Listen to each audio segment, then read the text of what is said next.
c'est l'échec qui m'a fait réfléchir à, au fond, qu'est-ce que c'est que l'amour ? Et donc, pour répondre à cette question, qu'est-ce que l'amour ? J'ai dû la découper, c'est ce que j'ai fait dans le livre. Et d'abord, est-ce qu'on le choisit ? Choisit-on l'être aimé ? Pourquoi l'amour fait-il autant souffrir ? Pourquoi est-ce qu'il y a une forme d'illusion dans l'amour ? Est-ce que c'est une attirance biologique ou est-ce que c'est pas biologique ? D'où ça vient ? Pourquoi on est structuré par ce grand mythe de l'amour-passion, etc., etc. Et il se trouve que pendant la rédaction de ce livre, qui m'a pris plusieurs années, sur son cheval blanc est arrivé un autre homme dont je suis tombée éperdument amoureuse.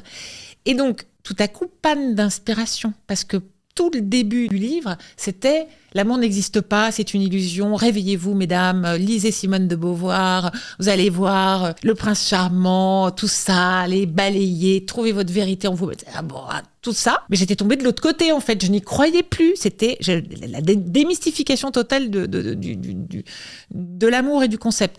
Et tout à coup, je rencontre un homme dont je me dis, en fait, voilà, ça se passe super bien. Je me projette avec lui. Je crois que je pourrais encore, et je suis avec lui encore 15 ans après.